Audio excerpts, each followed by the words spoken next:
اعوذ باللہ من الشیطان الرجیم بسم اللہ الرحمن الرحیم جگر گوشائے رسول شہزادہ علی المرتضیٰ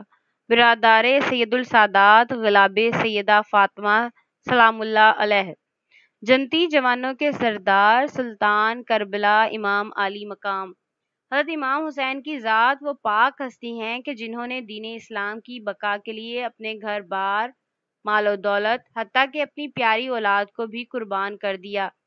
کہنے کو تو وہ پیاسے شہید کیے گئے لیکن اللہ کی قسم اگر امام حکم دیتے تو فرات بھی اپنا راستہ بدل لیتے، حور و ملائک حوض کوثر لے کر کربلا میں حاضر ہو جاتے، فرشتے اگر غزوہ بدر میں آ سکتے ہیں تو کربلا میں بھی آ سکتے تھے، کیونکہ یہ وہی شہزادے ہیں نا جن کو نبی آخر الزماں وجہ تخلیق کائنات حضرت محمد نے اپنا بیٹا کہا۔ کئی بار حضور نے انہی شہزادوں کے لیے نماز چھوٹی کر دی، کئی دفعہ آپ نے خطبات چھوڑ دیے، بعض دفعہ تو حضور سجدے ہی سے نہیں اٹھتے کہ اوپر حسنین کریمین سوار ہیں، اللہ اکبر۔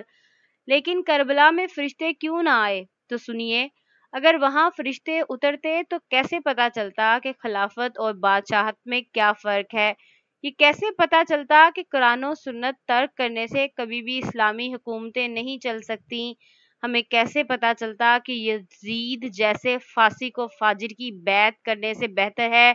کہ اپنی گردن کٹوا دی جائے؟ ایسے ہی تو حضور نے امام حسین کی تربیت نہ کی تھی، وہ جانتے تھے کہ میرے اس بیٹے سے امتحان لیا جائے گا، اور دیکھیے دوستو، آج تاریخ کی تمام کتب چیخ چیخ کر پکار رہی ہیں کہ نواسہ رسول نے کربلا کے میدان کو سر کر لیا اور ہمیشہ ہمیشہ کے لیے اسلام کو زندہ کر دیا، اور یزیدیت ہمیشہ ہمیشہ کے لیے دفن ہو کر رہ گئی۔ غیبی امداد تو تب اترتی نا کہ جب امام علی مقام دعا فرماتے، لیکن صدقے جائیں امام علی مقام کے اپنے بیٹوں کو قربان کیا، گھر بار لٹایا پر اف تک نہ کی۔ آئیے آج آپ کو کربلا کے ایسے واقعات سناتے ہیں کہ جہاں امام علی مقام کو بدبختوں کے لیے بد دعا کرنی پڑی اور اللہ پاک نے اسی وقت وہ قبول کی اور وہاں عذاب الہی نازل ہوا۔ جب امام علی مقام حضرت سیدنا امام حسین یزیدی فوج کے درمیان خطبہ ارشاد فرما رہے تھے تو خیموں کی حفاظت کے لیے خندق میں لگائی گئی آگ کو دیکھ کر ایک بد زبان یزیدی مالک بن عروہ کہنے لگا، اے حسین، آپ نے دوزخ کی آگ سے پہلے یہیں پر ہی آگ لگا لی۔ امام حسین نے اس بدبخت کو جواب دیتے ہوئے فرمایا، اے خدا کے دشمن، تو جھوٹا ہے، تجھے یہ گمان ہے کہ میں دوزخ میں جاؤں گا اور تو جنت میں جائے گا؟ حسینی قافلے میں غصے کی لہر بھر گئی اور حضرت مسلمہ بن اوسجہ آگے بڑھے اور امام علی مقام کے پاس آ کر کہنے لگے کہ حضور مجھے اجازت دیجیے، میں اس بد زبان کے منہ پر تیر مارنا چاہتا ہوں، میرا خون کھول رہا ہے، جب تک مالک بن عروہ کی زبان کاٹ دوں میں سکون سے نہیں بیٹھ سکوں گا، لیکن قربان جائیں نواسہ رسول پر۔ حضرت امام حسین کہنے لگے، نہیں، ہماری یہ تربیت نہیں کہ ہم خون ریزی کی ابتدا کریں۔ یہ سننے کے بعد مالک بن عروہ بکواس کرتا رہا اور انتہائی نازیبا الفاظ کہتا رہا۔ یہ دیکھ کر نواسہ رسول حضرت امام حسین نے اپنے دستے مبارک پھیلائے اور اللہ پاک سے اس طرح دعا فرمائی، اے میرے خدا، ملک بن عروہ کو عذاب نار سے پہلے کربلا میں ہی آتش کا مزہ چکھا دے۔ بس اسی وقت بدبخت کے گھوڑے کا پاؤں ایک سوراخ میں گیا، جس کی وجہ سے وہ گھوڑے سے گر گیا اور اس کا پاؤں رکاب میں الجھ گیا، پھر گھوڑا اسے لے کر بھاگا اور آگ کے خندق میں ڈال دیا۔ اس پر امام حسین نے سجدہ شکر ادا کیا اور اللہ عز و جل کی حمد و ثنا بیان کرتے ہوئے بلند آواز سے، جسے دونوں لشکر سن سکیں، دعا فرمائی، یا اللہ کریم، ہم تیرے حبیب صلی اللہ علیہ وآلہ وسلم کے گھر والے اور اولاد ہیں، ہم پر ظلم کرنے والوں کے ساتھ انصاف فرما۔ اسی دوران دشمنوں کی صف سے ابن اشت نامی شخص نے کہا کہ آپ کو حضور سرور کائنات سے کیا نسبت ہے؟ آپ کیسے خاندان نبی ہیں؟ نسل اور خاندان تو بیٹے سے چلتا ہے اور آپ تو ان کی بیٹی کے بیٹے ہی، اس لیے ہمیں یہ کہہ کر دھوکہ مت دیں کہ آپ نبی کے وارث ہیں۔ اس کی اس بے ادبی کی وجہ سے حضرت امام حسین کو بہت تکلیف پہنچی،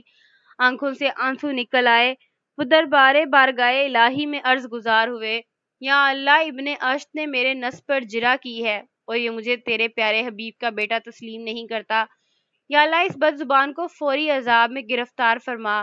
تاکہ کوئی بھی میرے نسب پر بات کرنے کی جرت نہ کرے۔ اسی وقت اس خبیث و بدبخت اور بے ادب کو قضائے حاجت کی ضرورت پیش آئی۔ وہ گھوڑے سے اتر کر ایک طرف بھاگا اور ایک درخت کے نیچے قضائے حاجت کے لیے برہنہ ہوا تو ایک زمین سے کئی سیاہ بچھو نکلے اور اس کی شرمگاہ میں ڈنگ مارنے لگے۔ بس وہ اسی حالت میں نجاست آلودہ زمین پر گرا اور تڑپ تڑپ کر اس کی جان نکل گئی۔ امام حسین کے عجائبات اور آپ کے مستجاب الدعوات، جس کی دعائیں قبول ہوتی ہوں، ہونے کو دیکھ کر بھی ان بے باک اور سخت دلوں کو غیرت نہ آئی، اور ایک مغرور شخص نے امام حسین کے سامنے آ کر کہنے لگا کہ اے حسین، دیکھو تو دریائے فرات کیسے موجیں مار رہا ہے،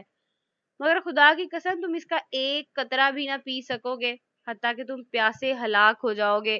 ابن کثیر لکھتے ہیں کہ ابھی یہ الفاظ اس خبیث کے منہ میں ہی تھے کہ اس مغرور شخص کا گھوڑا اسے گرا کر بھاگنے لگا، جس کو پکڑنے کے لیے اس شخص نے دوڑ لگائی، جس کے سبب اس پر پیاس کا غلبہ ہوا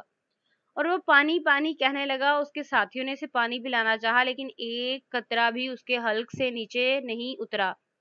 اور وہ مغرور شخص اسی شدت پیاس میں وصال جہنم ہو گیا۔ یہ سب واقعات نواسہ رسول کی شان و عظمت کو چیخ چیخ کر بیان کر رہے تھے۔ نیز دشمنان اہل بیت کو یہ بتانا تھا کہ دیکھ لو کہ جو ایسا مستجاب الدعوات ہو، اس کے مقابلے میں آنا اللہ پاک سے جنگ کرنا ہے، لہٰذا اس معاملے میں اللہ سے ڈرو۔ مگر ان بے ضمیر لوگوں نے دنیاوی منصب پانے کے لیے حضرت امام حسین ابن علی کو شہید کر ڈالا، جس کی سزا انہیں دنیا میں بھی ملی اور آخرت میں بھی دردناک عذاب ان کو گھیرے گا۔ تاریخ کتب یزیدیوں کے دردناک موت کی گواہیاں دے رہی ہے۔ شمر کا سر گردن سے اتار کر کالا کر کے نیزے پر لگا کر پورے کوفہ میں گھمایا گیا اور اس کے دھڑ کو کھولتے ہوئے تیل میں ڈالا گیا اور پھر جنگلی کتوں کو اس کا جسم کھلا دیا گیا۔ اسی طرح جب مختار سقفی کی فوج کی جانب سے جنگ کے بعد یزید کی عراقی گورنر عبید اللہ ابن زیاد اور اس کے ساتھیوں کے سر کاٹ کر لائے گئے تو ان سروں کو ایک قطار میں مسجد میں لوگوں کی عبرت کے لیے رکھ دیا گیا۔ ایک سانپ جو سروں کے درمیان سے گزرتا ہوا عبید اللہ ابن زیاد کے نتنوں میں گھستا اور پھر اس کے منہ سے بار بار نکلتا رہا، اس طرح یزید کی موت بھی ایک انتہائی موذی مرض میں ہوئی کہ اس سے آنتیں جل گئیں، پانی کو ترستا رہا لیکن پانی کی ایک بوند بھی حلق سے نہ اتر سکی۔ بے شک آل رسول صلی اللہ علیہ وآلہ وسلم کی اللہ پاک کی بارگاہ میں بے پناہ قدر و منزلت ہے۔ انہی کی دعاؤں سے بہت سے لوگوں کی بگڑیاں بن گئیں اور بہت سے بدبخت بغض اہل بیت کی وجہ سے ذلیل و رسوا ہوئے، اس دنیا سے رخصت ہوئے، اور دیکھیے آج ان کا کوئی نام و نشان بھی نہیں۔ اللہ پاک ہمیں آل رسول کا ادب و احترام کرنے اور ان کی طرح دین اسلام کی خاطر اپنا سب کچھ قربان کرنے کا جذبہ عطا فرمائے، آمین یا رب العالمین۔